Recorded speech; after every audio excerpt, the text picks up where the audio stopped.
राधे राधे मित्रों, कहानी वाला निराला में आप सभी का हार्दिक स्वागत है। आज आप सुनने जा रहे हैं एक ऐसी कहानी जो न किसी राजा की है न किसी संत की।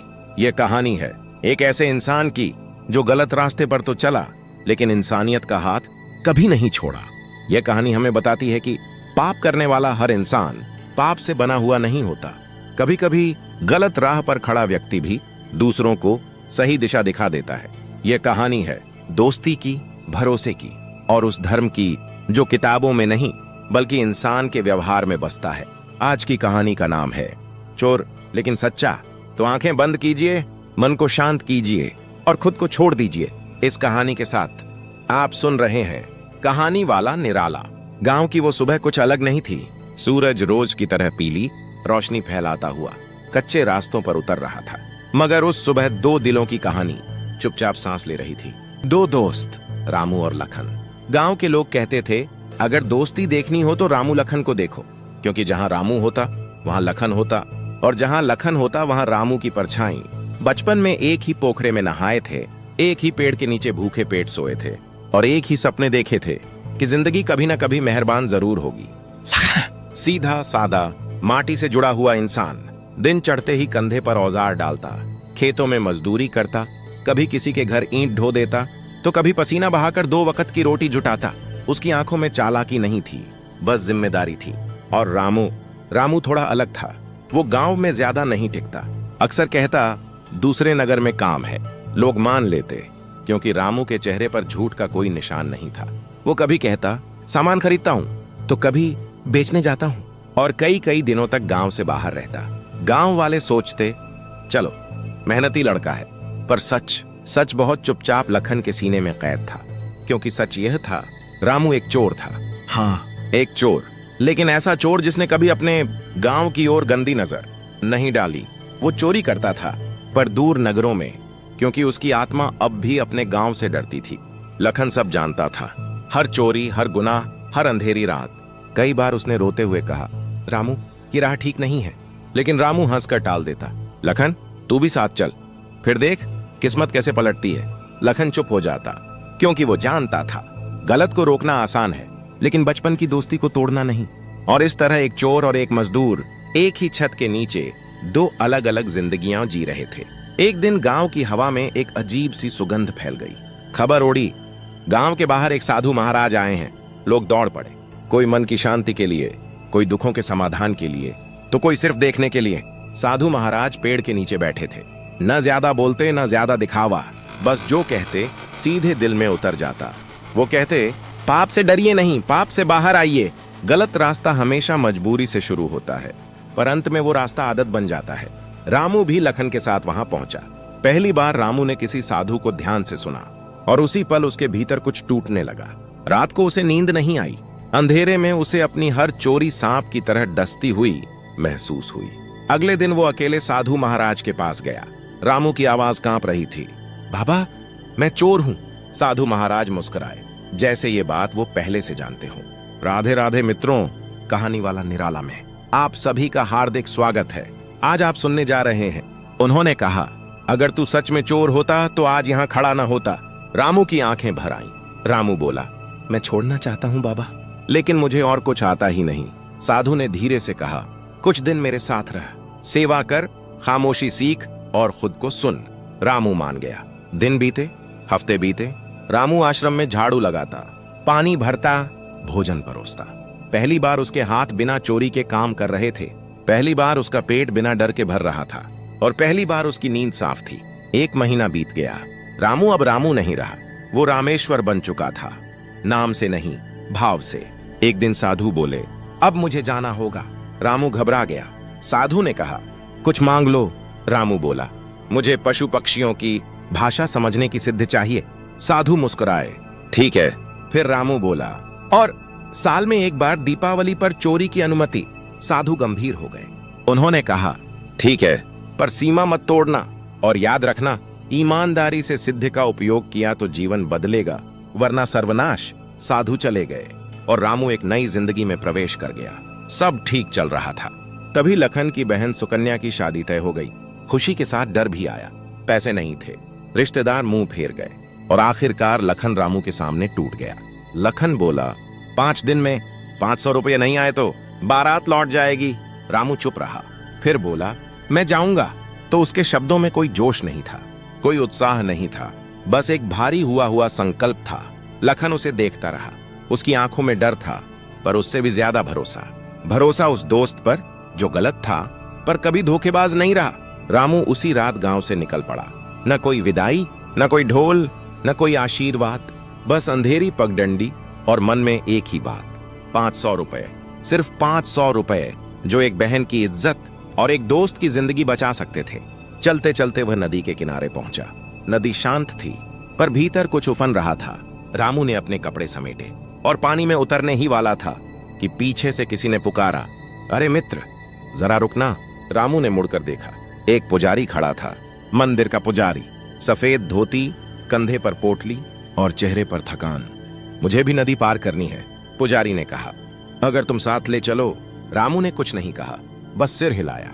पुजारी ने अपनी पोटली रामू को थमा दी और उसका हाथ पकड़ लिया। दोनों धीरे धीरे नदी में आगे बढ़ने लगे।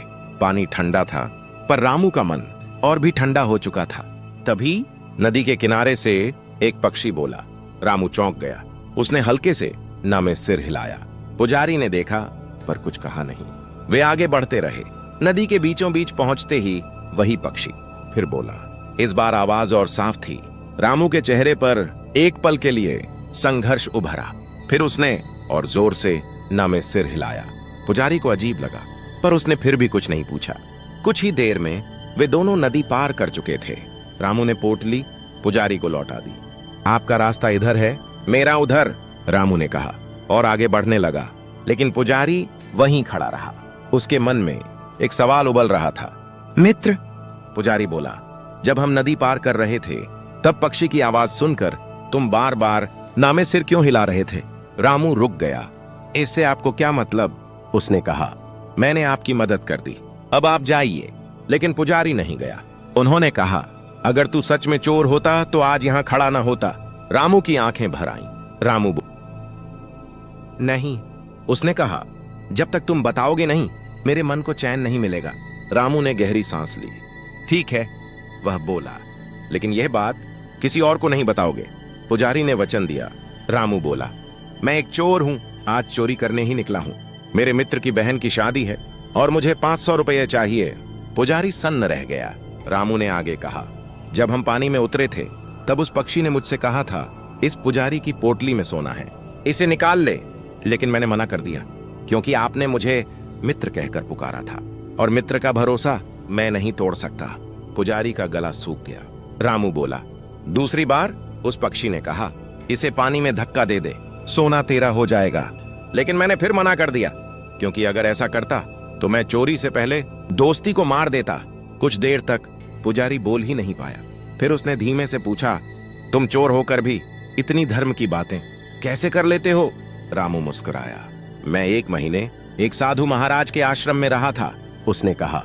यह सब उन्हीं का असर है। इसके बाद रामू अपने रास्ते चला गया और पुजारी अपने मन के भीतर एक तूफान लेकर पूरा रास्ता वह यही सोचता रहा, कैसा चोर है यह जो चोरी करता है पर भरोसा नहीं तोड़ता, जो पाप करता है पर धर्म को नहीं छोड़ता। नगर पहुंचते ही पुजारी सीधे राजमहल की ओर गया। उस दिन राजमहल में ब्राह्मण भोज था। भोजन के बाद पुजारी की नजर राजा पर पड़ी। राजा अपने बगीचे में अकेले टहल रहे थे। पुजारी ने मौका देखकर उनके पास जाकर सारी कथा सुना दी, नदी, चोर, पक्षी और उसकी ईमानदारी। राजा सुनते रहे। कहानी पूरी हुई तो राजा बोले, चोरी तो पाप है, लेकिन यह चोर अजीब है। अगर वह नगर में आया है तो मैं उसे खुद देखना चाहूंगा। पुजारी बोला, महाराज, वह सबसे पहले नगर की पहली सराय में जाएगा, मैं उसका हुलिया बता सकता हूं। राजा ने सिर हिलाया। उसी रात राजा ने अपना वेश बदला।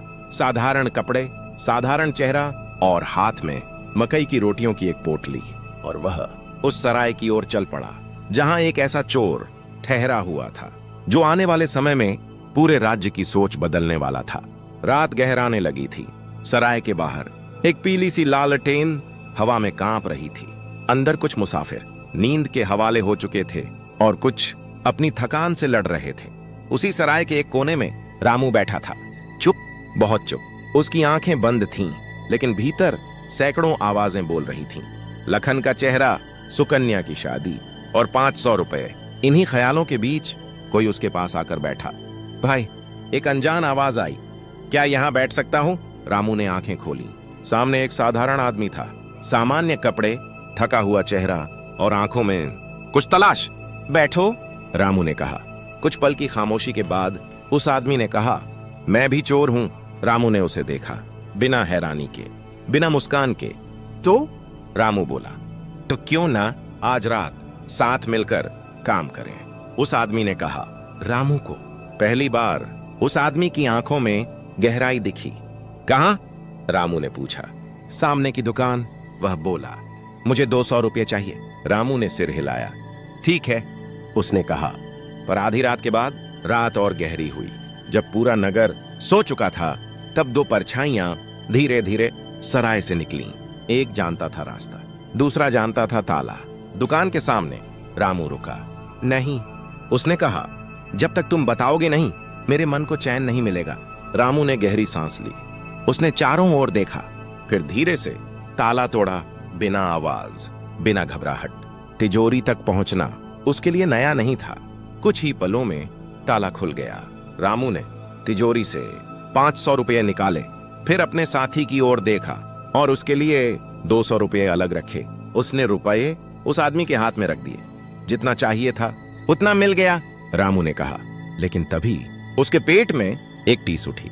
भूख, घर से निकले हुए कई घंटे हो चुके थे, पानी के सिवा कुछ नहीं खाया था।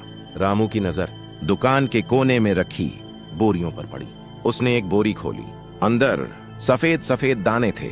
शक्कर होगी, उसने सोचा। उसने एक मुट्ठी मुंह में डाल ली। अगले ही पल उसका चेहरा बिगड़ गया।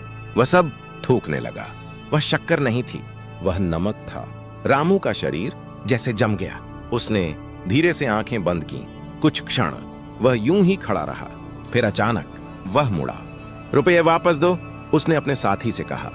क्यों? उस आदमी ने पूछा। दे दो। रामू की आवाज भारी हो गई थी। जब उस आदमी ने इनकार किया तो रामू ने उसके गाल पर एक जोरदार तमाचा जड़ दिया। एक ही झटके में रुपये छीने और तिजोरी के पास गया। 500 और 200 दोनों तिजोरी में रख दिए, ताला बंद किया, दुकान वैसे ही छोड़ दी जैसी थी। उस आदमी सन्न खड़ा रह गया। ये क्या किया? उसने पूछा। दोनों वापस सराय की ओर चल पड़े। कुछ दूर चलने के बाद उस आदमी ने कहा, पहले चोरी की, फिर वापस रख दी। ये क्यों? रामू रुका। मैं भूखा था, उसने कहा, और गलती से दुकानदार का नमक खा लिया। जिसका नमक खाया हो उसके साथ धोखा नहीं किया जाता। उस आदमी की सांस अटक गई। वह रामू को देखता रहा, जैसे पहली बार किसी इंसान को देख रहा हो। सराय पहुंचकर वह आदमी बोला, चलो अब किसी और जगह चलते हैं। रामू ने फिर एक तमाचा मारा। क्या पूरी रात चोरी ही करेंगे? उसने कहा। आज के लिए इतना बहुत है। उस आदमी कुछ नहीं बोला। उसने अपनी पोटली खोली और मकई की 2 रोटियां आई, रामू की ओर बढ़ाई। रामू ने खाया। खाते हुए उसने पूछा, अगर कल चोरी करनी हो तो तुम मुझे कहां मिलोगे? रामू ने कहा, सराय के पीछे, रात को। इतना कहकर रामू सो गया और वह आदमी राजमहल लौट गया। अपने बिस्तर पर लेटकर राजा की आंखों में नींद नहीं थी। उसके गाल में अब भी तमाचे की जलन थी, लेकिन उससे ज्यादा उसके मन में एक ही सवाल गूंज रहा था। यह कैसा चोर है जो चोरी करता है पर धर्म नहीं छोड़ता, जो भूखा है पर ईमानदारी नहीं बेचता? अगली रात राजा फिर साधारण वेश में सराय के पीछे पहुंचा। रामू पहले से वहां खड़ा था। राजा ने रोटियां दी, दोनों ने खाया। फिर राजा बोला, छोटा माल कब तक चुराओगे? आज कोई बड़ी चोरी करें? रामू ने पूछा। कहां? राजा ने कहा, राजा के खजाने में। रामू चुप हो गया। कुछ पल बाद बोला, वहां धन बहुत है पर खतरा भी उतना ही। राजा ने कहा, मुझे रास्ते मालूम है, मैं कभी वहां पहरेदार था। रामू ने आसमान की ओर देखा, जैसे कोई संकेत ढूंढ रहा हो, और फिर वह चल पड़ा एक ऐसी रात की ओर जहां पाप, धर्म और सत्य आमने सामने खड़े होने वाले थे। रात अपने सबसे गहरे रूप में थी। राजमहल की ऊंची दीवारें चांदनी में भी गंभीर और कठोर लग रही थीं। रामू और वह आदमी धीरे धीरे महल की ओर बढ़ रहे थे। हवा में सन्नाटा था, लेकिन रामू के भीतर कुछ बहुत तेज बोल रहा था। राजमहल के पास पहुंचते ही रामू ठिठक गया। उसने देखा 3 पहरेदार गहरी नींद में पड़े थे और एक कुत्ता जो पहरेदारी कर रहा था। कुत्ते की आंखें सीधे उस आदमी पर टिकी थीं, लेकिन वह भौंका नहीं। रामू को अजीब लगा, पर उसने कुछ कहा नहीं। वह आदमी रामू को इशारों में अंदर ले गया। गलियां, सीढ़ियां, सुरंगें, सब रास्ते उसे मालूम थे। यहीं रुको, रामू ने कहा, मैं तिजोरी खोलता हूं। वह आदमी खजाने के बाहर खड़ा रह गया। रामू अंदर गया। तिजोरी के पास पहुंचते ही उसने ताला छुआ ही था कि एक पक्षी बोला और उसी पल कुत्ता भौंका। रामू चौंक गया। पक्षी कह रहा था, खजाने में चोर घुस आया है और तुम सो रहे हो। तुम नमक हराम हो। कुत्ते ने जवाब दिया, लेकिन चोर के साथ तो स्वयं राजा है। रामू के हाथ रुक गए। उसने सिर हिलाया। नहीं, यह संभव नहीं, उसने मन ही मन कहा। उसने ताला तोड़ा। जैसे ही तिजोरी खुली, कुत्ता फिर भौंका। पक्षी फिर बोला, देखो, मैं झूठ नहीं बोल रहा, यह राजा ही है। इस बार रामू का शरीर कांप गया। उसने तिजोरी से 500 रुपए अपने लिए निकाले और 200 रुपए अपने साथी के लिए। फिर उसने सब वापस रख दिए। धीरे से खजाने के बाहर आया और अचानक उस आदमी के पैरों में गिर पड़ा। महाराज, रामू बोला, मैं आपका चोर हूं, आप मेरे स्वामी हैं। वह आदमी कुछ नहीं बोला।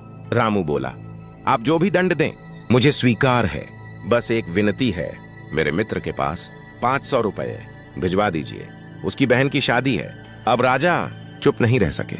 तुमने पहचाना कैसे? राजा ने पूछा। रामू ने सिर झुकाया। महाराज, मुझे पशु पक्षियों की भाषा समझ आती है और उन्होंने ही आपका सत्य मुझसे कह दिया। सुबह होते ही दरबार लगा। रामू को सबके सामने पेश किया गया। राजा ने पूरी कहानी दरबार को सुनाई। फिर रामू से पूछा, एक चोर होकर भी तुम्हारे भीतर इतनी सच्चाई कहां से आई? रामू ने कहा, एक साधु महाराज से। उन्होंने मुझे अंदर से बदल दिया। राजा ने राजदूत भेजा। 500 रुपए लखन के घर पहुंचे, लेकिन लखन ने लेने से मना कर दिया। मैं पैसे अपने मित्र के हाथों ही लूंगा। राजा का मन भर आया। वह स्वयं रामू के साथ उसके गांव पहुंचा। लखन ने रामू को गले लगा लिया। राजा ने इतना धन दिया कि सुकन्या की शादी आदर से हो सके। वापसी में राजा ने कहा, रामू, तुम चोर हो सकते थे, लेकिन तुम ईमानदार इंसान हो। अगर आजीविका मिले तो तुम चोरी नहीं करोगे, इसलिए आज से तुम मेरे दरबार के गुप्तचर हो। रामू की आंखें भर आईं। एक चोर अब राजा का विश्वासी बन चुका था और इस तरह एक गलत रास्ते से चला इंसान सही राह का रक्षक बन गया। कहानी यहीं समाप्त होती है, लेकिन संदेश यहीं से शुरू होता है। क्या किसी इंसान को उसकी एक गलती से परखा जाए या उसकी पूरी नियत से? रामू ने चोरी की, लेकिन भरोसा नहीं तोड़ा। उसने पाप किया, पर इंसानियत का साथ कभी नहीं छोड़ा। और शायद यही अंतर होता है एक अपराधी और एक सच्चे इंसान में। अगर यह कहानी आपके दिल तक पहुंची हो, अगर इसने आपको एक पल रुककर सोचने पर मजबूर किया हो, तो इसे सिर्फ सुना मत समझिए, बल्कि दिल से महसूस कीजिए। और अगर आपको ऐसी कहानियां पसंद हैं जो सिर्फ मनोरंजन नहीं बल्कि आत्मा को जगाने का काम करती हैं, तो वीडियो को लाइक जरूर करें, अपनी राय कमेंट में लिखें और कहानी वाला निराला को सब्सक्राइब करना ना भूलें, क्योंकि यहाँ कहानियां सिर्फ सुनाई नहीं जाती, यहाँ जिंदगियां जगाई जाती हैं।